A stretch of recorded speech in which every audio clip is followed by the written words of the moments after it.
ओम शांति। ओम ज्ञान मंडली चैनल में आपका स्वागत है। सभी बाबा के बच्चे इस चैनल को सब्सक्राइब करें, व वीडियो को लाइक करें, व अपने अनुभव कमेंट्स बॉक्स में ज़रूर लिखें। ओम शांति। भारत त्योहारों का देश है और समय प्रति समय हिंदू धर्म में विभिन्न प्रकार के त्योहार मनाए जाते हैं। जब ये त्योहार आते हैं तो एक ऐसा माहौल बन जाता है कि हर कोई उस त्योहार के मनाने में जुट जाते हैं। इसी प्रकार महाशिवरात्रि का यह त्योहार, जहाँ पर कहा जाता है परमात्मा शिव का जन्म जयंती है, परंतु शिव के साथ ये रात्रि शब्द क्यों?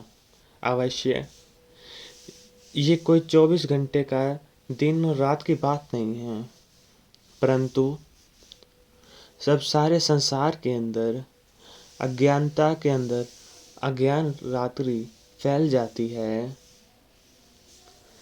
जिसको ब्रह्मा की रात्रि भी कहते हैं।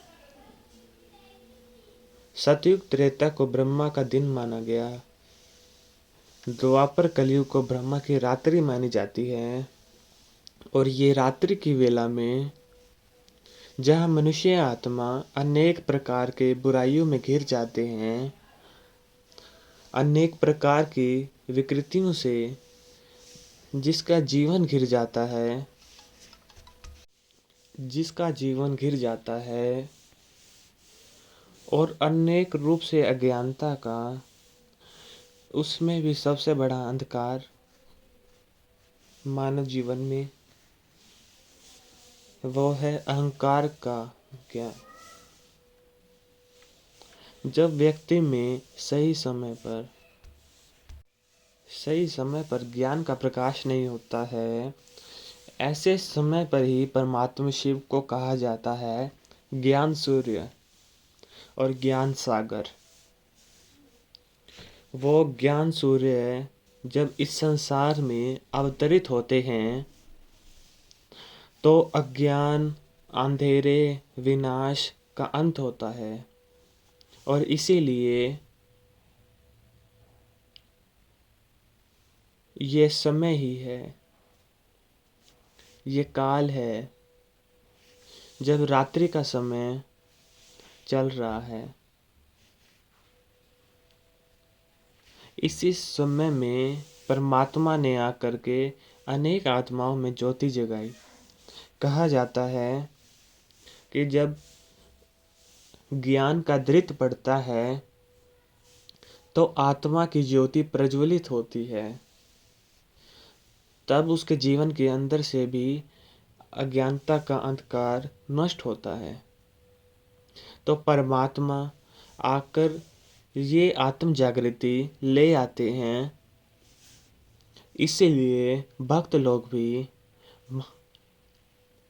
महाशिवरात्रि एक तो रात्रि को मनाते हैं और पूरी रात्रि जागरण करते हैं। वास्तव में ये रात्रि के जागरण की बात नहीं है, क्योंकि अगर इस रात्रि के जागरण की बात होती तो दुनिया के अंदर कई लोग आज नाइट शिफ्ट में काम करते हैं, उनका तो रोज ही जागरण हो जाता है। फिर तो उनको सबसे अधिक पुण्य मिलना चाहिए।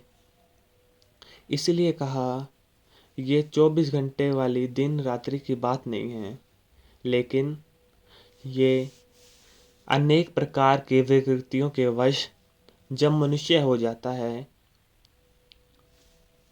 तो अधर्म अपने चरम सीमा पर फैलने लगता है। और तभी गीता के 4थे अध्याय में भगवान ने कहा यदा यदा ही धर्मस्य, जब जब धर्म की हानि होने लगती है, मनुष्य का हृदय ईश्वर के प्रति ग्लानि से भर जाता है, ऐसे समय पर ही परमात्मा इस संसार में अवतरित होकर के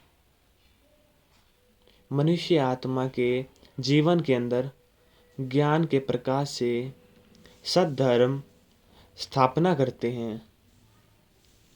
अधर्म का नाश और सद्धर्म की पुण्य स्थापना यह परमात्मा का ही कर्तव्य है।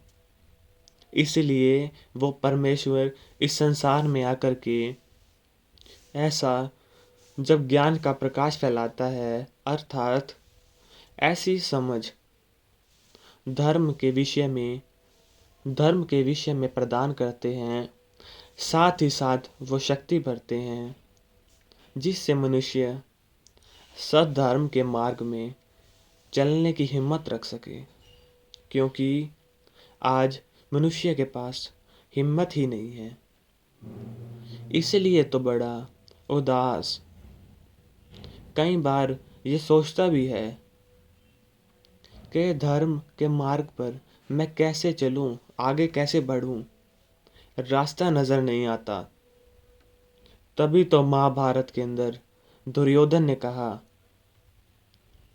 धर्म क्या कहता है मैं जानता हूँ, अधर्म किसको कहा जाता है मैं जानता हूँ, परंतु मैं धर्म के मार्ग पर चल नहीं पा रहा हूँ और अधर्म को मैं छोड़ नहीं पा रहा हूँ।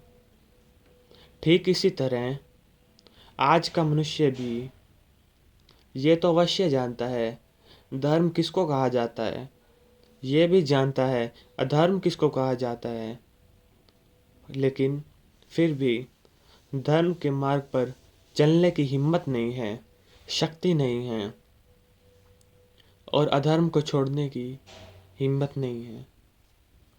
तो ऐसे समय पर जब परमात्मा शिव संसार में अवतरित होते हैं, तब मनुष्य आत्मा में वो शक्ति, वो हिम्मत भरते हैं जिससे मनुष्य अधर्म के मार्ग को छोड़ सकता है और धर्म के मार्ग को चलने की हिम्मत और शक्ति के साथ आगे बढ़ता है।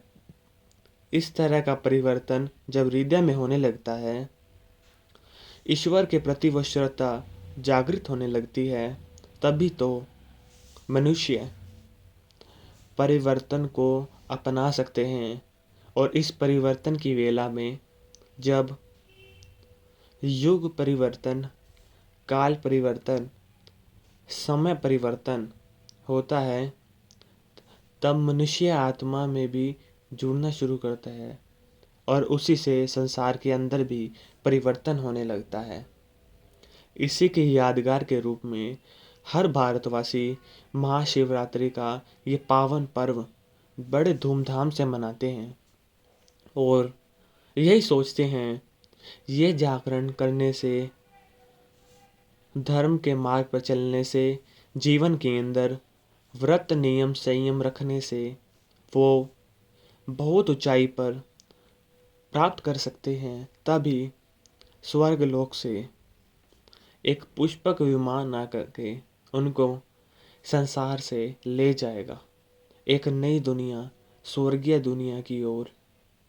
तो जरूर है ये नर्क है, समान दुनिया से हर कोई ये चाहना रखता है कि एक श्रेष्ठ दुनिया में हम सभी जाएं, क्योंकि वो श्रेष्ठ दुनिया मनुष्य द्वारा स्थापित नहीं की गई है, लेकिन वही परमात्मा शिव के माध्यम से ही स्थापित होती है। तो इसीलिए आप सभी भी ये महाशिवरात्रि के पावन पर्व पर जरूर है आग्रम जागृति क्यों न ईश्वर के इस परिवर्तन कार्य में हम सभी मददगार बन जाएं और मददगार होकर के उस ईश्वर के साथ आगे श्रेष्ठ फल के अधिकारी बन जाएं। इन्हीं शब्दों के साथ महाशिवरात्रि के पावन पर्व की बहुत बहुत बधाई हो, बधाई हो, बधाई हो। ओम शांति। सभी बाबा बच्चों से निवेदन है कि हमारे चैनल ओम ज्ञान मंडली को सब्सक्राइब करें, वह वीडियो को लाइक करें, वह इसे ज़्यादा से ज़्यादा शेयर करें ताकि ये स्पेशल मैसेज बाबा के सभी बच्चों तक पहुंच जाए। ओम शांति, ओम शांति। ओम शांति।